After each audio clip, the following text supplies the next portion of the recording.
As the report shows, the National Performance Framework continues to be an important agreed vision of the type of place Scotland should aspire to be. However, there is room for improvement, and our report makes several recommendations in relation to the national outcomes themselves, as well as implementation and delivery. Our scrutiny reflected upon the proposed change in the framework's purpose, which is now, and I quote, to improve the well-being of people living in Scotland now and in the future.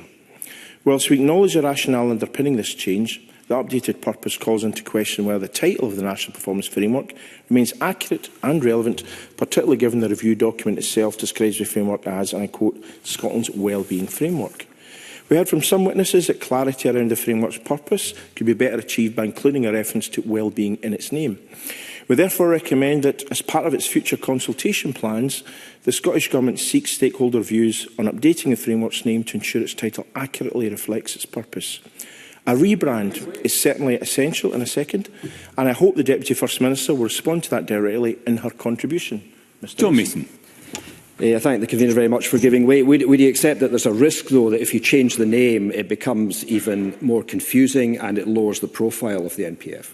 Kenneth Gibson. One could argue, of course, that if you change the name, then it actually will boost the profile because there will be some heightened discussion on the particular issues we are discussing this afternoon.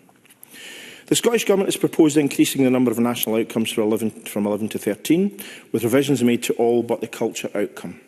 There is certainly a balance to be struck when deciding how many outcomes to take forward. As witnesses told us, too few could result in the framework becoming too high level to focus decision-making, whereas too many could lead to increased complexity in managing conflicts of interest that may arise between them. Regardless of the number, what is clear to the committee is that how the outcomes interlink is important, particularly for those considering the potential trade-offs when using the national outcomes to shape policy and spending decisions. During our evidence-taking, we heard that care should be taken to ensure that actions to progress one outcome do not unintentionally impact adversely on another. We therefore ask the Scottish Government in its implementation plan to set out how these complexities and potential trade-offs will be managed. The committee also seeks clarification on how the proposed new definitions of each national outcome will be used in ministerial decision-making.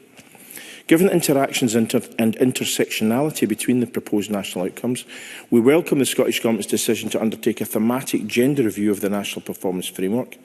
Nevertheless, we were disappointed that the findings of this review were not published alongside the proposed national outcomes, meaning that the review could not be considered by witnesses or be fully scrutinised by parliamentary committees.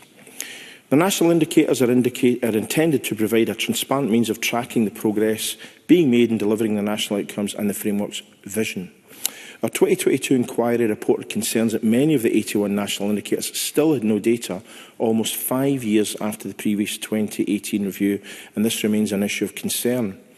As of August 2024, data remained unavailable for 11 of the 81 current indicators agreed as part of the 2018 review.